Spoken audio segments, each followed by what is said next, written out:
Nancy Alexander. Good morning. Hello, Babz. How are you? All right. How are you? Listen, I'm up doing my thing on a snowy day. It is that. Harry, we don't I'm have fine. we don't have no theme music. What is going on? We I world could, I class. could, I could put theme, but That's all right. No, we already in the conversation yeah. now. So how's it going, Nancy Alexander? Well, it's pretty hectic. There's a Is it? lot going on at Wharf Theater. Is it hectic? It is. It's a lot to take in. It It's a is. lot. I mean, you know what? But here's the thing: what I know, Nancy, we are built to take in the hard things and the easy things and the complicated things and the fun things. Like we have the capacity for it. Good morning, Jacob. Good morning. Hi, Jacob. I feel like in that lovely kitchen of yours, you ought to be cooking up something for us. Yeah, what's on the menu today, Jacob? Nothing right now. Are we on? Are we live? We are live. We are Oh, live. wow. I know. Amazing. Listen, we jump right in, baby. We jump right in. So Okay. Good morning. So let me say good morning to everybody once again. Jacob Perdone, artistic director, Long Wharf Theater, and Nancy Alexander, who is the board chair of the Long Wharf Theater. And y'all know, because y'all have been messaging me and wearing me out about the Long Wharf Theater move, becoming itinerant.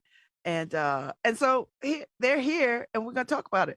So y'all made the announcement. We made the announcement. Let me say we, because I'm on the board too, for full disclosure, which I already told people. We made the decision. Babz, I love that you were on the board. You are just so special, and you have such a voice that is so important. Thank you. All right, I'm gonna go with that. My kids would not agree with you, but I'm gonna go with that. So we made the move to go itinerant. So Jacob, talk to me about what does that mean? So itinerant means to not be anchored by one space. The model allows us to essentially be, to kind of to tailor make sort of each project, as we see fit. So, rather than saying to an artist or to a project, this is your venue, this is your space, we can now say to an artist, okay, what's the container that we need to build for this specific project? So let's find the right venue to tell this story, or let's find the right community partner to tell this story or to build this project. So the model of being itinerant is not a new model. There are many companies, specifically in New York, off Broadway, who have office space, but when it comes time to actually produce their shows, they find the right venue. They find the right theater venue to produce their work. So that's the idea here. The idea is, to be a theater company that's really rooted in the community, to be a theater company that truly belongs to everyone, and that belongs to the people of New Haven and the surrounding area. It's about access. And so rather than folks coming to us, we will come to you, and we will make and build and create with you. Across the city in different venues. That's what itinerant means. Okay, so Nancy, some of the word on the street is, well, maybe Long Wharf Theater doesn't want to pay that rent. Is that rent cost prohibitive? Is it the driving force behind this move? Like, what are some of the driving forces around making this decision? Yeah. So the rent was not a driving factor. The big picture financially, if I start there, is that regional theater in general and Long Wharf specifically have had a business model or a budget, trying to balance a budget, had not been working for years. We were ending each year for many, many years with a deficit. And in traditional culture, those could be covered. Those year-end deficits could be covered by people with really deep pockets, and people are not doing that anymore. Philanthropy isn't working that way anymore. So in recent years, we really were more dependent on bank loans and taking money out of our endowment, which long-term is just not a sustainable practice. So it was the overall financial picture that was part of this. And the date of the lease ending was a catalyst for really needing to have this conversation. You know, what could be a different business model that could work for us and that would fulfill this vision of theater being truly for everyone?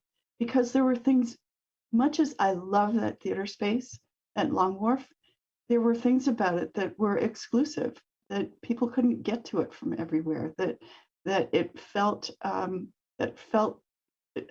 like a barrier to a lot of people, and it made theater not be for everyone. And honestly, that site was chosen so it would be accessible to suburban communities. It was not to be accessible to New Haven.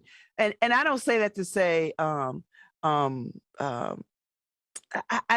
want people to think that I'm saying something that's not true, that New Haven itself was not a factor really in the location of that theater. Like it just happened to be in New Haven, but it really wasn't about New Haven. That's my take on it. Does that feel kind of true? I don't know, because I wasn't there. I certainly see and agree that it was chosen because it was accessible by car to people from all around the region. Mm-hmm. I also do know that it wasn't envisioned originally to be a permanent home, and yet it became a permanent home, has been for 57 years. But you know, honoring the innovative spirit of the founders, let's innovate. So Jacob, you are in conversation with artistic directors across the country and other artistic venues and folks who are doing this work. And everyone is having this conversation about how we reimagine theater. How are they reimagining theater? I mean, even Broadway is having this conversation about reimagining, getting audiences back, because the pandemic has been a catalyst for folks to reimagine how theater is presented. So talk a little bit about what you're hearing across the country, that you could feel the effects in New Haven. You could feel the effects at Long Wharf. Yeah, I mean, I think that I think that the main sort of struggle or challenge or invitation, I like to frame it as a positive. The invitation is to think about how we engage our communities and how we engage audiences. I think that's the thing that I think the COVID-19 and the demands for racial justice, I think, really cracked open. I think not just for theaters, Babz, but I think for arts and culture up in this country, museums, dance, opera, you know, you name it.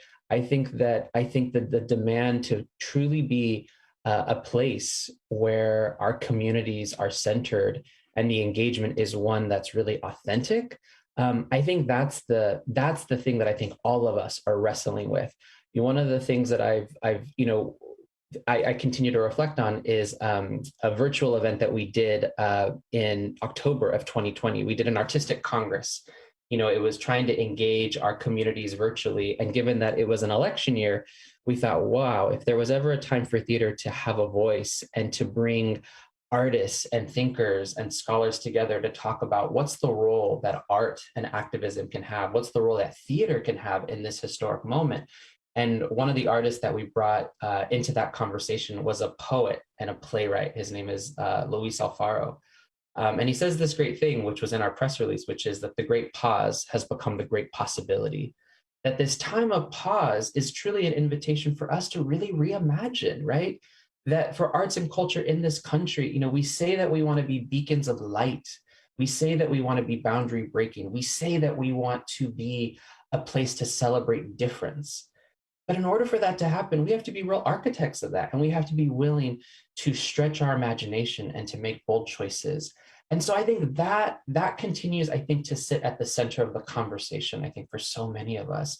And some organizations are meeting that invitation differently. So this is how Long Wharf Theater is, I think, meeting that moment. And just to go back to what Nancy was sharing about our founders, I spoke to John Jory, who co-founded Long Wharf Theater, when we were talking about making this historic move.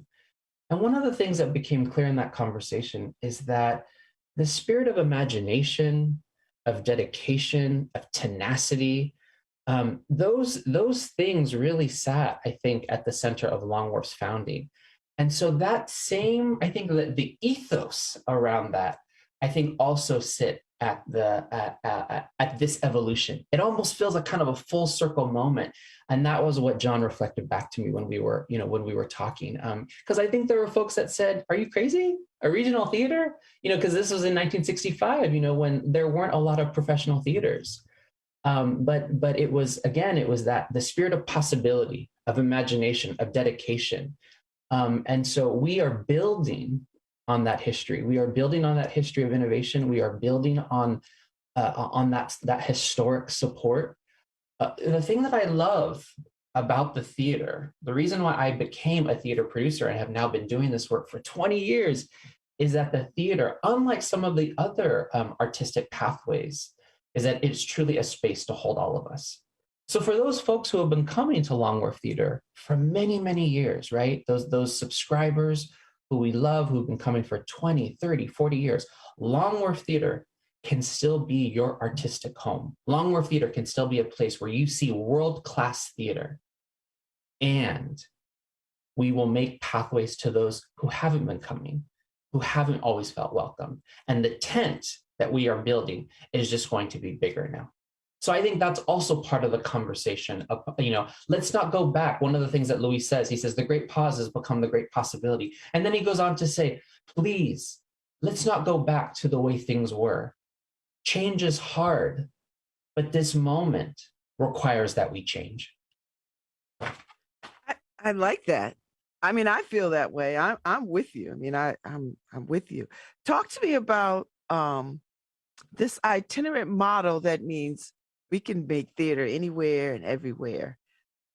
But there are some technical and logistical things that that need to be considered. And some of the messages that I got were, well, where are the props going to go? And Long Wharf Theater is known for its wonderful production value, right? Like when people have spoke to me, they can cite to me every piece of fabric and stage thing that they saw and was moved by. And they were like, well, what's going to happen?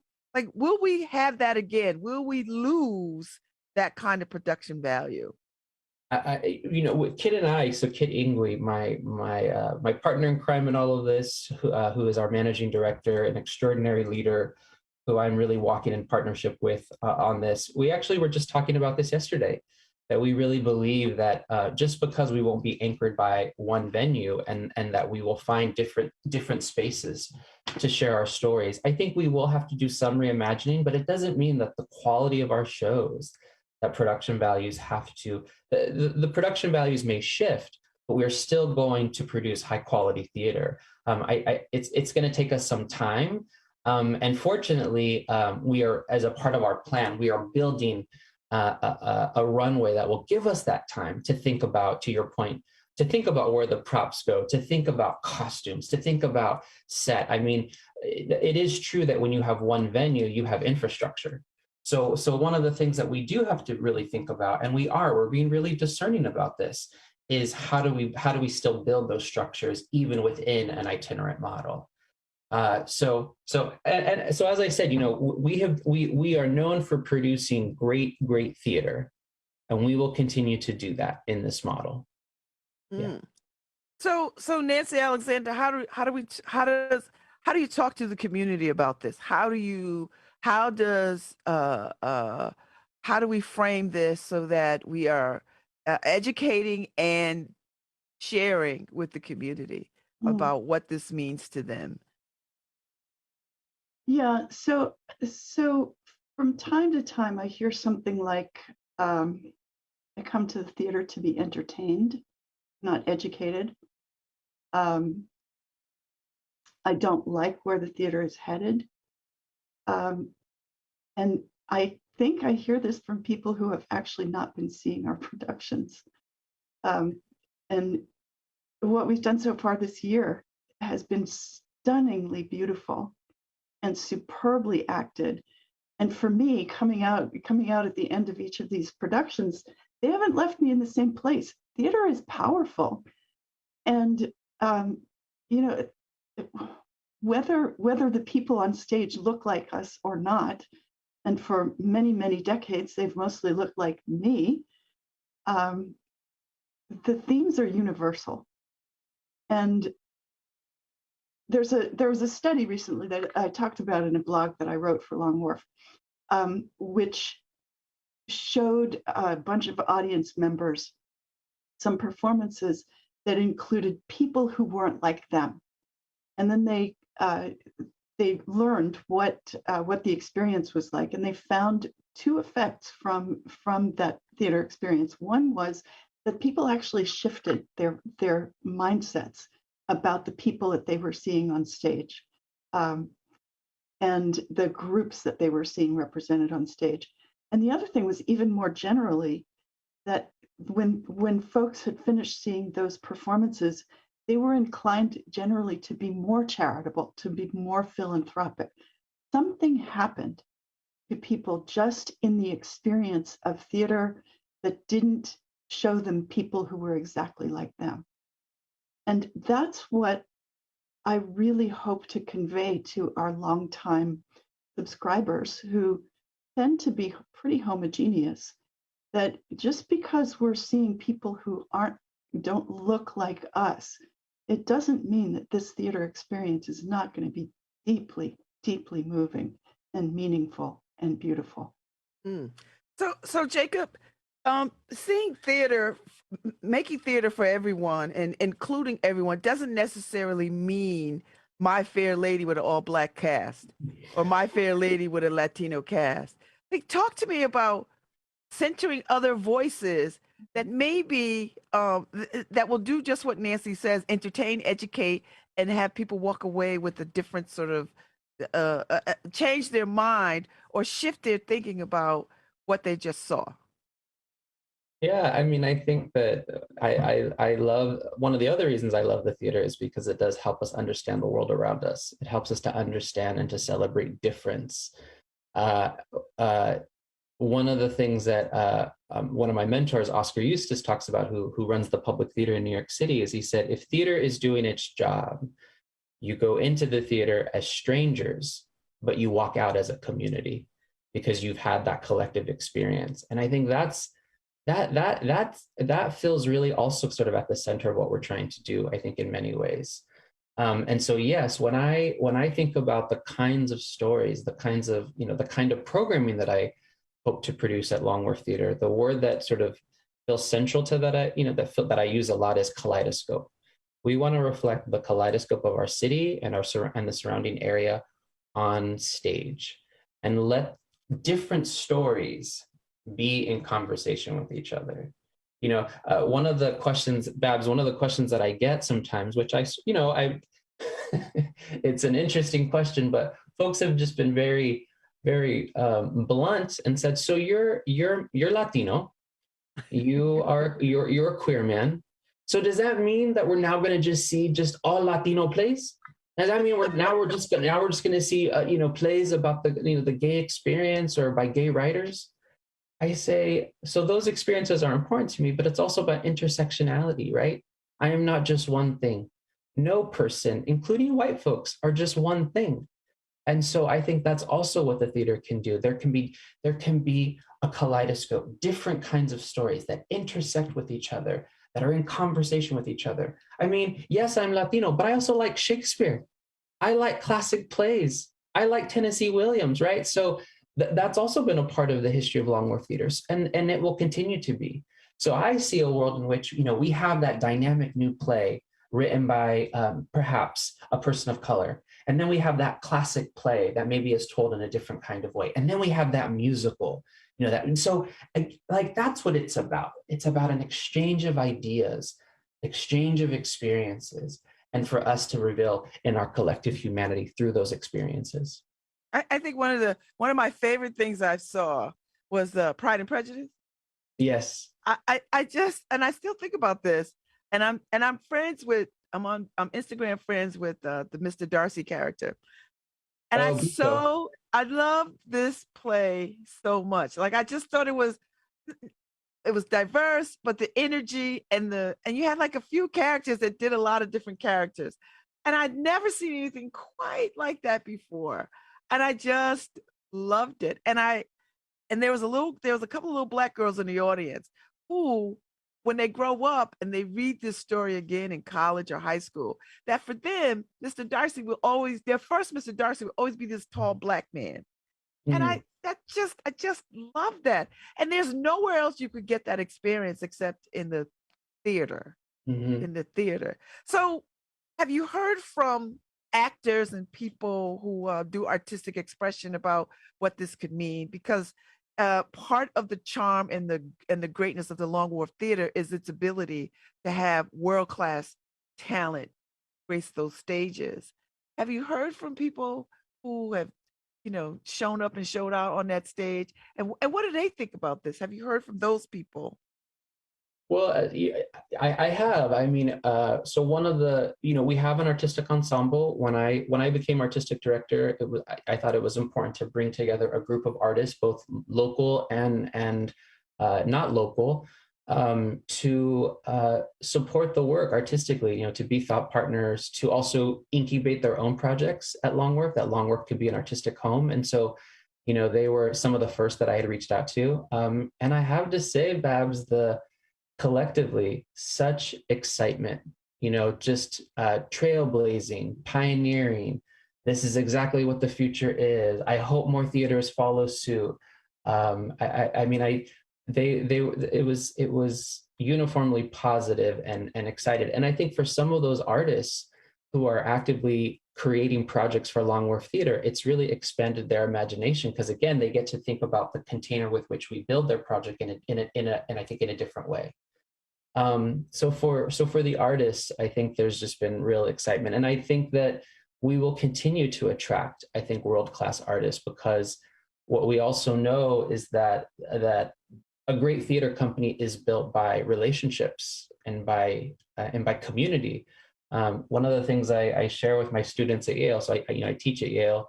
I teach a producing course, and I really believe that great art comes out of great relationships. And I think that's the thing that we will preserve that. And I think so long as we do that, have great relationships in the field, we will still be able to, I think we'll still be able to bring great talent. And also let's celebrate our talent that's right here in our city. That's also part of this model, is that there's extraordinary talent right here in New Haven. And I think that we have to build pathways to that community as well. So, Nancy, will the Long Wharf Theater forever stay itinerant, or is it itinerant for the moment, for a few years? I mean, is there a search for a home? Is that part of the conversation? I personally can envision a time when we do have an anchor space, and that's more accessible to all of the region and all of our community in New Haven. We don't know at the moment where that could be. I think some possibilities are opening up that we don't even know about yet. And we are going to spend some time being intentional about exploring and popping up in different places. But yeah, I would personally, I would love to see us have a space that is identified as our central home, and possibly then some satellites and partners all around. But that's a work in progress. Okay. So I want to spend a few seconds on what do you say to the critics? What do you say to the people who are like, this is the end of theater as I know it. I hate this. When Joanne Woodward and Paul Newman were around, this was not the theater that they imagined, and it sounds like y'all are not being truthful about why y'all are doing this. And what do you say to the critics? Well, first of all, come see our productions. Please do not throw stones if you have not seen what's happening at Long Wharf lately. because it's really representative of the quality that we intend to continue having going forward. Jacob, you want to continue? Yeah, Thoughts, but keep going. Gosh, it is. I guess the thing that I'm reflecting on, Babz, is one of the. So at Long Wharf Theater, the staff and I, along with Kit, all of us together, we created group agreements for how we want to be in relationship to each other. And sometimes I think we really hold up those group agreements, and sometimes maybe not as well. And one of those group agreements is yes and. The idea behind that is that we can hold multiple things. There can be multiple truths. So that's the thing that as you can imagine, I also have been getting lots of phone calls, text messages, emails, and as I said, for the most part, the folks are supportive. But there have also been there have also been some real challenges, and so I'm holding both things. Yes, and I am holding the excitement that folks have, the belief that theater can be for everyone, the belief that this new model presents possibilities that we can't even imagine, that this new model is about discovery and imagination. And I'm holding the grief. I too, to Nancy's point, there are things that I do love. And I'm holding grief around what this means for those who will be impacted by this change. I'm holding the challenge of what it means to thoughtfully transition an audience into a new way of thinking about Long Wharf Theater. I am holding, the challenge, although I believe it's true, the challenge of what it means to build on the legacy and the history of Long Wharf Theater, the history of innovation. So it's not an and or, it's an and. Yes, and I can hold multiple things. Both things can be true. And I think that as we move into this new model, and as we move into this transition, I think our job, actually, not our job, is to be able to hold space that can hold all of those tensions. Because I understand that folks say, gosh, that's been my home for 50 plus years. And so what I want to say to that person who's angry and frustrated and doesn't get it, I hear you. And I hope you'll come on the journey with us. I hear you, and give us a shot. I hear you, and to build a theater company, a boundary-breaking new American theater that belongs to everyone, we need everyone to be a part of writing that story. Come on the journey with us. It's going to be windy. There are going to be challenges, but it also can be, I think, some of the most joyful work that we do, right? The work of building a truly inclusive theater company that belongs to everyone can be some of the most joyful work that I think we do. And I think that's the invitation. And I hope that folks will join us, because we're actively writing that story together. This is not about the end of Long Wharf. This is about ushering in a new chapter for Long Wharf that builds on all that's come before for the next generation. Talk to me a little bit about the folks who actually work at Long Wharf. Such creative, talented artisans, from the folks that make the costumes to the folks that build the sets, the lights, the this, the that, and the other. All the people, award-winning people who have spent a great deal of time making Long Wharf Theater look incredible in its productions. What happens to them? What do you say to them? How do we hold them centered so they don't feel, we can't help how people feel, but what happens? What's the conversation, or what's the process for them?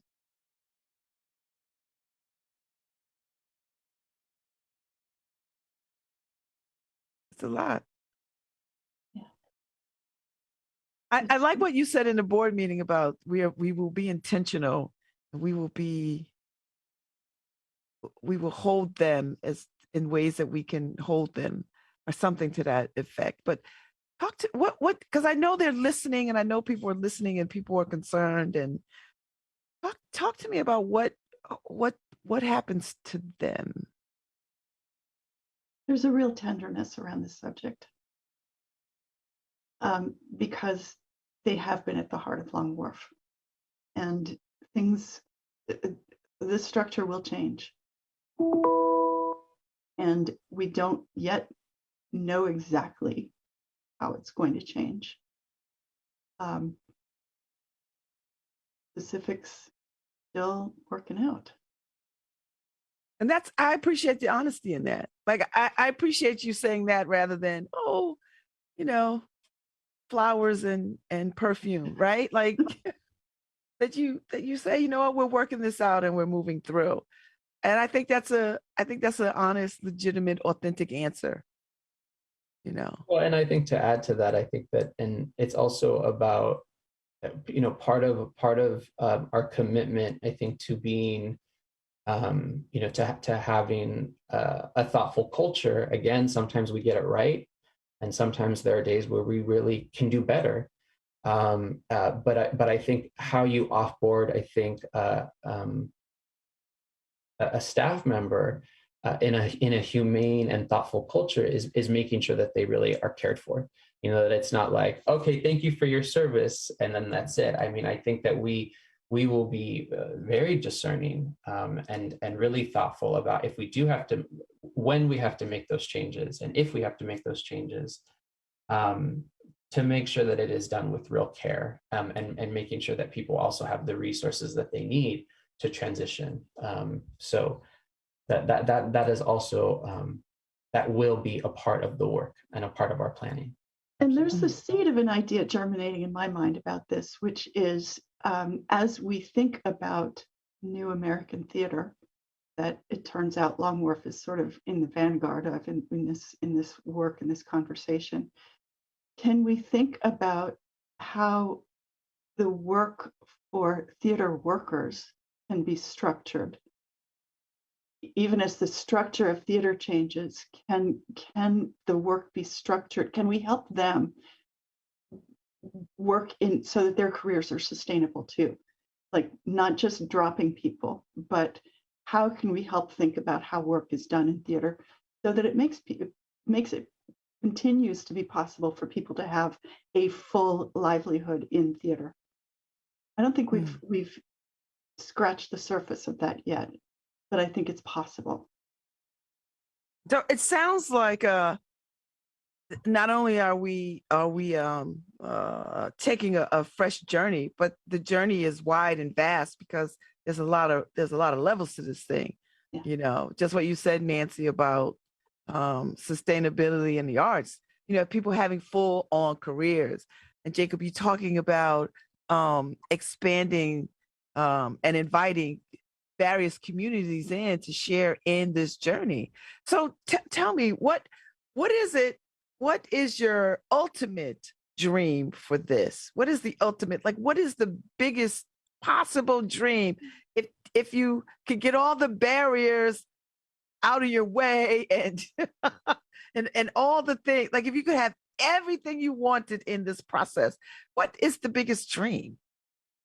Well, before I answer that, I actually want to go back to something around, you know, the changes and how we're thinking about our staff and our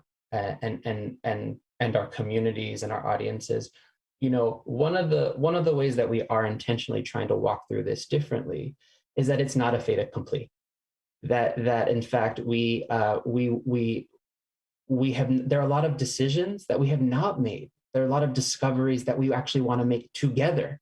That I think that one of the ways that we would have been upholding those structures that are rooted in racism and are really problematic is to say, all right, y'all, this is what it is. You know, this is what we're doing. But that's actually not what we're doing. And that was intentional, right? That was intentional. We're saying we've made the decision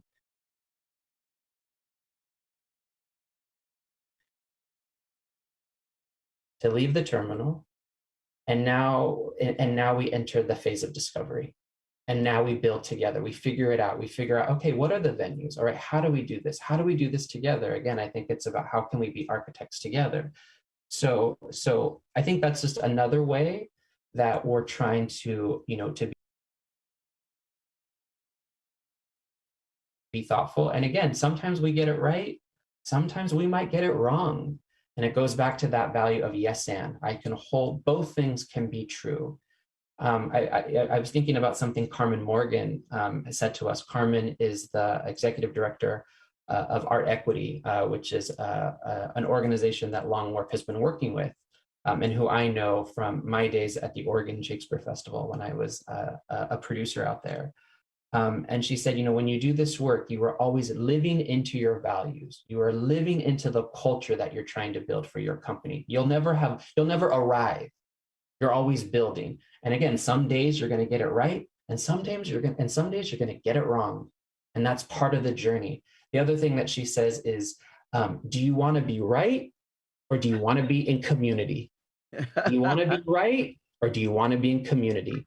And so I think we can, so that, again, that's also part of the invitation, part of the work that we get to do together. Sometimes we're going to mess up. And it's that thing that Carmen says, right? Do you want to be right, or do you want to be in community? And it's a process, it's a journey. So that's the other piece of this. So there are times we're gonna mess up, and there are gonna be times where I think we do okay. And I appreciate you I appreciate you standing in that space. I think because people think that these decisions are, that we just know the path. Like we know what the end game is. No, we don't. And we'll get it right and we'll get it wrong. And I think that's life, right? Like that's how we move through life. We have a plan sometimes, but sometimes, plans go a little different. And then all the things that sort of you pick up on your journey that help you, or set you back a little bit, but it's all driving you forward. So tell me about the biggest dream. Tell me about if all the barriers didn't exist, and what do you when you go to bed at night, Jacob, you're like, man, if I had all the things that I wanted for this, this is what it would look like. Or do you allow for that kind of dreaming? Do you allow for that kind of dreaming? Sure. I mean, I think that's I think one of the great joys is to carve out space where you can really, activate your imagination and think about the BHAG, as they say in business school, the big, hairy, audacious goal. It's not dissimilar from Nancy. Long Wharf Theater, we could have done let's go from this space to this space. That model exists, right? I think there are there are a number of theater companies that decide to move, and they enter a period of being itinerant, and they launch that capital campaign and they move into their new space. I think of Arena Stage in DC. I think of the Alliance down in Atlanta. I think of the Guthrie in Minneapolis, right? That they left their home and they moved into a different home. And we're gonna do it a little bit differently. We're going to leave our home. We're going to actually go and be in the community, build with the community, create with the community, and allow the community to really inform, ideally, hopefully, inform how we want to show up for our next iteration, for our next space. So at the end of this process, because I actually don't think that it'll be indefinite, I think that it'll be for a period of time. And then at the end of that process, we will have a home. And I think in my ideal world, that home would be closer to downtown. It would be accessible to those who have been coming to Long Wharf Theater, and it would be accessible to those who haven't been coming to Long Wharf Theater. And that it's a beautiful 250-seat theater that allows us to continue to do world-class theater, that it can be a flexible space. So that way, if it's a new play or a classic or a musical, that there is a cafe for people to come and for there to be those collisions where people can exchange ideas and share stories, that there's an education center dedicated to our youth a space for our youth to be able to, to talk about their work and to build and to create. So it's a campus. It's a campus where all those ideas and our entire community, being in community, can all be together. That is my hope for Long Wharf. And I think that's where we're heading. I like it. I like it very much. I so appreciate y'all coming on and talk about this, because I know you have lots of these conversations coming up and lots of places where you're going to be having these conversations and making the rounds about what this means to existing theater goers and theater goers to be attracted. So I thank y'all very much, Jacob and Nancy. Thank you, Babz. Thank you for your support. Thank you for being such a light for Long Wharf and for this community. It really means the world to us. Well, you are kind to say so. So thank y'all, and we will definitely stay in touch. And y'all will come back on throughout the journey and keep updating us and taking us along for this ride. Thank y'all. Thank you so much. Thank you. All right. Enjoy the rest of this snow day. Bye, Babz. Bye, All Jake. right. Bye. See y'all later. Bye. All right, Harry. We're gonna play a little music, have a little bit of break, and then we'll come back on the other side. I'll be back.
From New Haven, Connecticut, and you're listening to WNHHLP 103.5 FM, streaming live at newhavenindependent.org.